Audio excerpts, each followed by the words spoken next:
Hi, welcome to ingvid.com. I'm Adam. Today, I want to talk to you about speaking in English and how you can become better speakers. These are very general tips, but I'll start by saying that I have been teaching English for almost 20 years.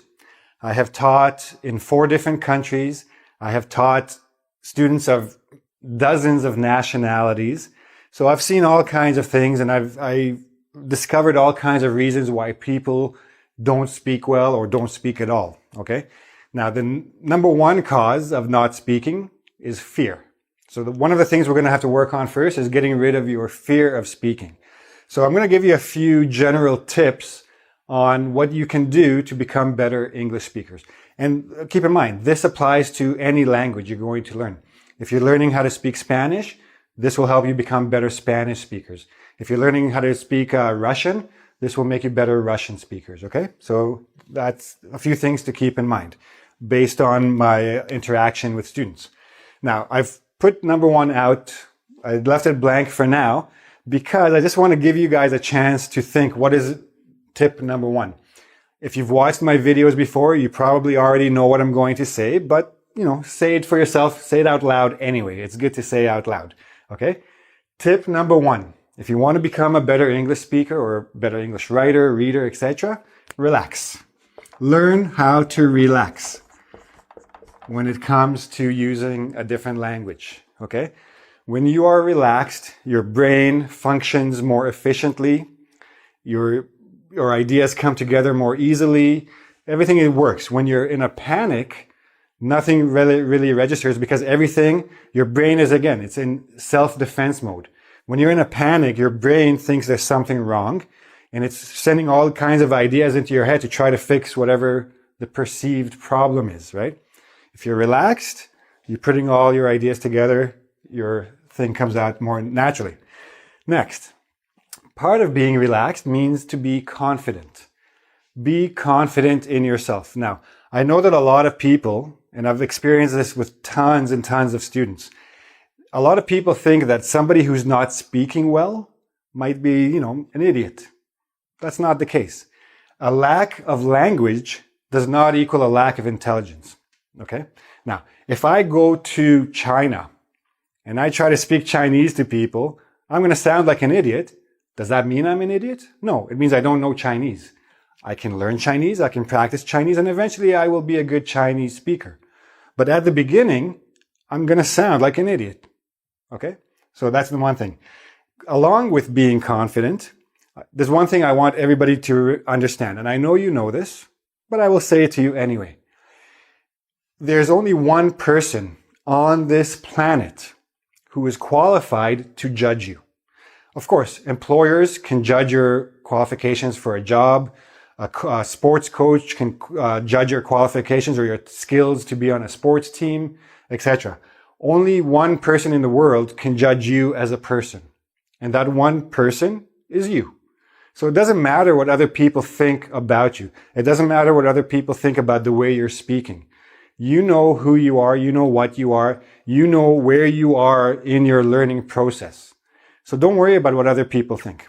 Now, another thing, when you go, and again, this is a part of people's human nature, but if you go to another country and you will meet some people, some locals, some of them will be patient, some of them will not. Some of them will look at you like struggling with the language and not want to talk to you. Some of them will try to help you, okay? Don't worry about what people think. If somebody's not nice to you, go to the next person and try again. But again, very important, know your audience. Know who you're talking to. Now, if you're going to try to basically put together a good sentence, if you're going to try to improve your English, there are people you're going to try hard to have a good sentence with, and there are people you're just going to try to get an idea across. Okay, let me give you an example. If you're getting on a bus, you go to New York City, your English is still a little bit, high beginner, low intermediate. You're getting on a bus in New York City. Don't try to tell the bus driver a perfect sentence. Don't try to make your question perfect. Just get the idea across. Let me give you an anecdote, okay? A little story from my experience. I lived in Tokyo for a bunch of years. And at the beginning, I'm a very adventurous guy. I like to travel around. I like to go get lost in a city and find my way back. So I would go get lost. I had very few words then in Japanese. And I got lost in this one little town in, like one little suburb of Tokyo. And I was getting a little bit tired and I wanted to go home. So I didn't know where the train station was. I didn't know which way to go. There's no such thing as north, east, southwest. It's just everything's a big sprawl. So I went looking for a Japanese person, one who wouldn't run away from me because they didn't want to practice their English. I found a Japanese person who would stop and listen to me. And I would say, Sumimasen, densha doko. That's all I would say. Excuse me, train, where? And of course, this person would point out the way or even walk me to the train station. I get on the train, I go home, I take a nap, I'm happy, right? But if I were so worried about getting a full sentence, like saying the full sentence perfectly, excuse me, can you tell me how I can get to the train station? I would still be lost in that little suburb today. I went, I got my message across, I got home. So I'm actually going to jump around with all these tips. Build vocab first. Vocabulary is the most important thing you can do in terms of learning English. A lot of people worry so much about the grammar that they can't put together a sentence and they get panicked and they get nervous. So let me actually stick on to the vocab a little bit. I want to give you an analogy, okay? Like I'm going to compare learning English to doing something else. Let's say you want to build a model house and you have, those the popsicle sticks, like little sticks, and you have some glue and you're going to glue all your sticks together and you're going to build yourself a house. Okay. I want you to think of the sticks, the little wooden sticks. Okay. They kind of, you have all these sticks. The doctor has them and your popsicles have them. You have all these sticks. The sticks are vocabulary. The glue is grammar.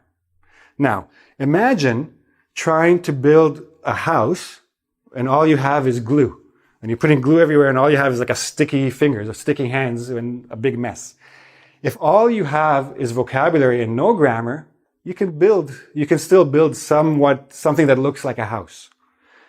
Grammar gets you nothing. Vocabulary gets you something. Of course, you want to have both together at the end so you can have good English. So don't worry about just having vocabulary. Throw out your few words, use your hands, use your face, use things around you, get your message across. But be confident and know who you're talking to. If the person doesn't seem to be patient, okay, thank you very much. Go to somebody else. Go to somebody sitting in a park, enjoying the sunshine. Hi, would you like to talk? Yeah, sure, let's have a conversation. Bus driver in New York, don't think about it. Don't assume anything. Now, what does it mean to assume?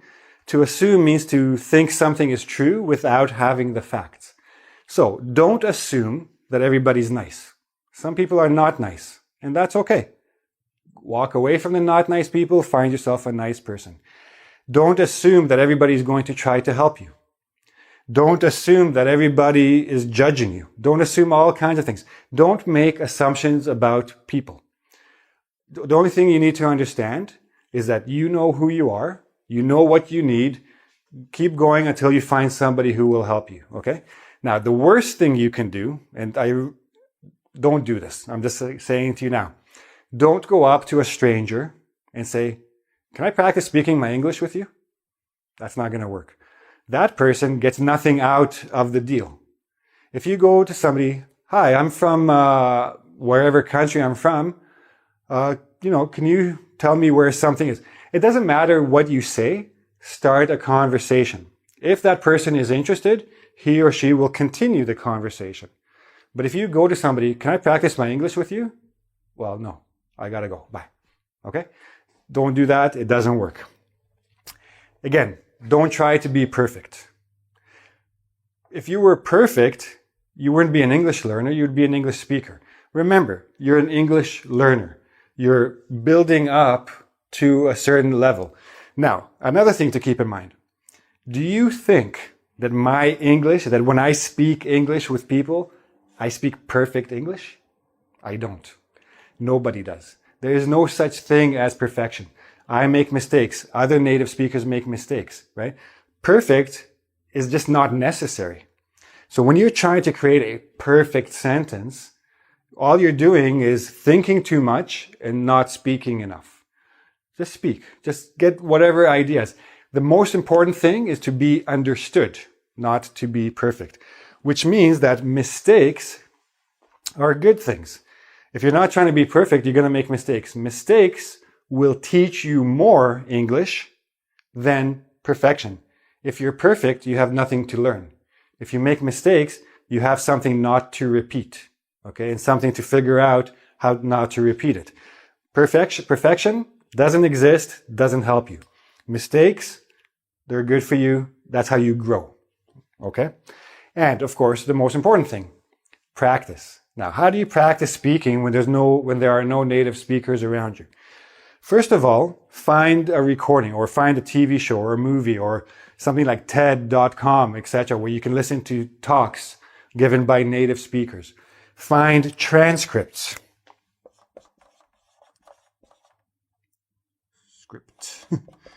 See? Not perfect. Nobody's perfect.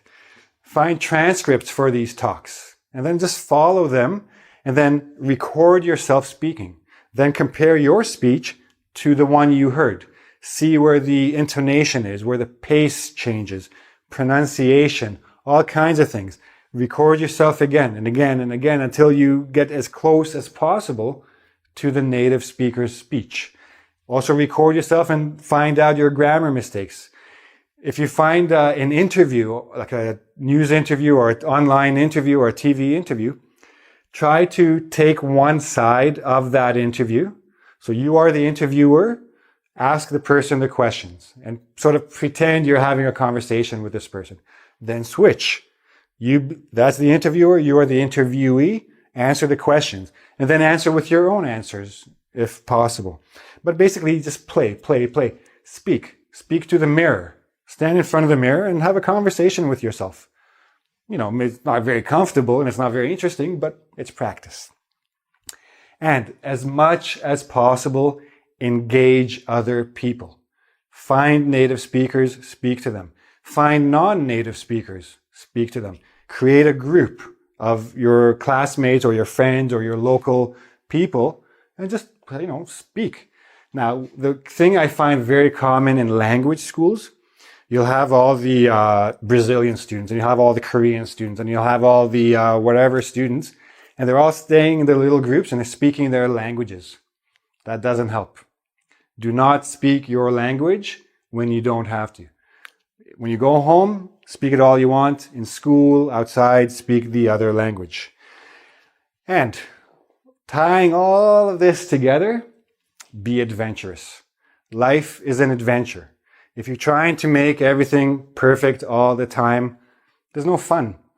Once in a while, you have to fall flat on your face, right? So that way you can pick yourself up, dust yourself off, grow, become somebody new, become something new, go to different places.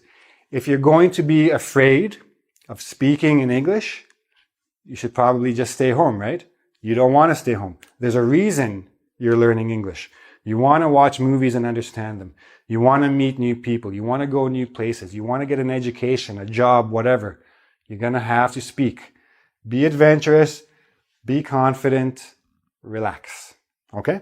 Those are my, 2 cents worth of tips on how to speak better. I hope they helped you a little bit. Okay? See you soon. Bye.